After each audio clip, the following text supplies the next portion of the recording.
వీళ్ళు రాజనడిమూరి రాసుకున్న కథ చాలా పవర్ ప్యాకెడ్గా చేయగలిగారు. అంటే ఎక్కడ ల్యాగ్ లేకుండా, ఎక్కడ ఏమీ లేకుండా చేయగలిగారు. ఫస్ట్ హాఫ్ అంతా ఒక అమాయకమైన ఇల్లాలు, ఒక శంకరాభరణం, స్వాతిముత్యం అలాంటి ట్రెడిషనల్ ఫ్యామిలీస్లో సెటిల్ అవ్వడానికి ట్రై చేసి ఆ అమ్మాయి స్ట్రగుల్ ఉన్న పాలిటిక్స్, ఒక చిన్న బేవార్స్ మధ్య లాంటి వాడు ఆవిడని ఎలాగ టీచ్ చేస్తాడు, ఇలాంటివన్నీ తమాషాగా ప్యాక్ చేశారు. అంటే ఎక్స్ట్రీమ్కి వెళ్లకుండా మంచి సెటిల్ కామెడీతో చేశారు. సెకండ్ హాఫ్కి వెళ్ళే కొద్దీ ఆవిడలో వారియర్ క్వీన్ లాంటి లక్షణాలు, ఒక క్రైమ్ థ్రిల్లర్ చూస్తున్నాను ఫీల్ తెప్పించగలిగారు. ఈ ఫ్యామిలీ ఎమోషన్స్, క్రైమ్ రెండు కూడా ఈక్వల్గా బ్రహ్మాండంగా పండించగలిగారు. ఎస్పెషల్ ఈ సినిమాలో హైలైట్ అంటే సమంత గారి sari fights. I think stunt double లేకుండా చేశారట, చాలా బాగున్నాయి. ఆ లీవ్ విటాకర్ అని హాలీవుడ్ యాక్షన్ కొరియోగ్రాఫర్, తెలుగులో బాహుబలి కూడా చేశాడు, ఎక్సలెంట్ కొరియోగ్రఫీ చేశాడు. ఒక పాట ఉంది తస్సాది, ఆ పాట ఐ థింక్ ప్రకాష్ రాజ్ గారి వైఫ్ కొరియోగ్రఫీ చేశారు. ఆ పాటలో మళ్ళీ ఆ పాత సమంతాన్ని మనకి చూపించగలిగారు. బృందావనం ఆ ముందు సినిమాల్లో అంత గ్రేస్తో చేసేవారో చూపించగలిగారు. బట్ వన్ థింగ్ ఏంటంటే ఇప్పుడు సమంత గారి దగ్గర విజయశాంతి గారిలాగో ఇంకొకరిలాగో కంప్లీట్ ఉమెన్ ఓరియంటెడ్ ఫిల్మ్ వెళ్ళి యాక్షన్ థ్రిల్లర్స్ ఇచ్చినా కూడా షీ కెన్ పుల్ ఆఫ్. అటు ఎమోషనల్ సీన్స్ కానీ ఇది కానీ. ఇంకొక పాయింట్ ఏమనిపించిందంటే ఆవిడ రీసెంట్గా ట్రబుల్డ్ లైఫ్లోంచి కొత్త ఫ్యామిలీలోకి ఎంటర్ అయ్యారు. ఈ సినిమాలో కూడా కొంత ప్యారలెన్స్ ఉంది. యాక్టర్స్కి మెమరీ రీకాల్ అంటాం, అంటే వాళ్ళ జీవితంలో రీసెంట్గా జరిగినవి ఏమైనా ఆ సిమిలారిటీస్ ఉంటే అది అద్భుతంగా పండుతాయి. దానివల్ల కూడా అసలు ఆల్రెడీ ఆవిడ అద్భుతమైన యాక్టరు. సో ఈ డైలాగ్స్ చెప్తున్నప్పుడు మనకు ఆ ప్యారలెన్స్ కనిపిస్తుంది. దాంతో మనకు చాలా టచ్గా అనిపించింది. మూవీ ఎక్స్ట్రాడనరీగా ఉంది. Very good made film. First movie తర్వాత ఆవిడ కూడా ఇంపాక్ట్ క్రియేట్ చేసిన సినిమాల మధ్యలో ఓ బేబీ ఇది ఉన్న మళ్ళీ ఇది బాగుంది. యాక్షన్ ఎపిసోడ్స్ బాగున్నాయి. మెయిన్గా సమంత గారు వన్ మ్యాన్ షో అని చెప్పి విసిగెత్తాం. ఒక వన్ ఉమెన్ షో అని చెప్పడానికి బాగా అనిపిస్తుంది. అండ్ మ్యూజిక్ చాలా బాగుంది.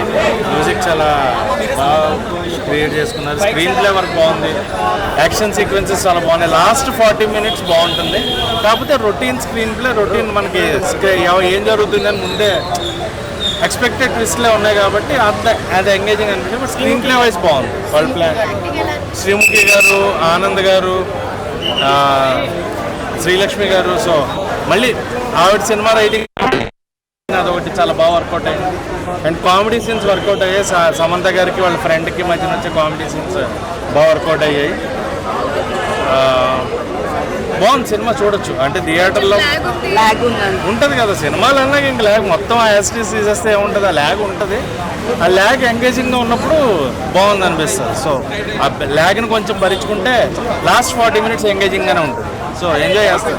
థియేటర్లో ఖచ్చితంగా శామ్ వన్ ఉమెన్ పెర్ఫార్మెన్స్ అయితే ఎంగేజ్ చేస్తుంది. అండ్ నందిని రెడ్డి గారి స్క్రీన్ ప్లే అంతా బాగుంది. బట్ రొటీన్ ఎక్స్పెక్టెడ్ ట్విస్టే ఉంటాయి. సో కొత్తదనం అయితే ఏం లేదు. బట్ శామ్ పెర్ఫార్మెన్స్ కోసం అయితే ఖచ్చితంగా చూడవచ్చు. మ్యూజిక్ చాలా బాగుంది. మ్యూజిక్ బాగుంది. తత్సదీయ సాంగ్ ఏదైతే ఎక్స్పెక్ట్ చేసామో అది వర్కౌట్ అయింది. బ్యాక్గ్రౌండ్ మ్యూజిక్ క్లైమాక్స్లో వచ్చే మ్యూజిక్ చాలా బాగుంటుంది. బ్యాక్గ్రౌండ్ బీజిఎం బాగుంది. So overall cinema was good. Recent watch in theatres. Must family watch.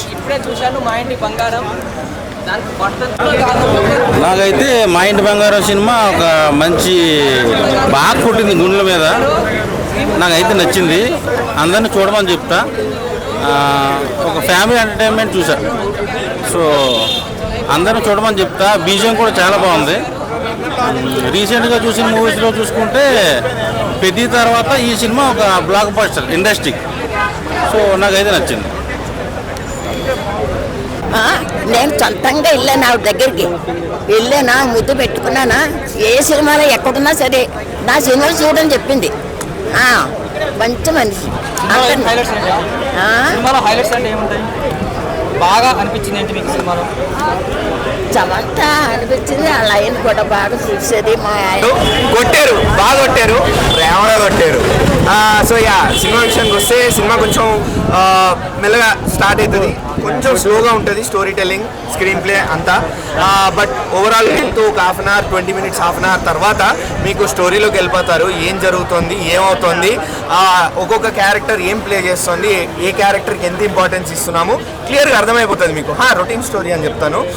Same family revenge drama, but with some action thrilling elements.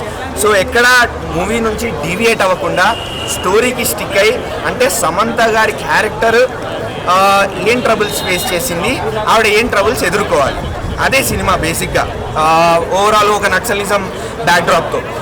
So ఎక్కడ స్టోరీ నుంచి డీవియేట్ కాకుండా commercial ఎలిమెంట్స్ని పెడుతూనే మనకి స్టోరీకి చెప్తూనే ఫ్యామిలీ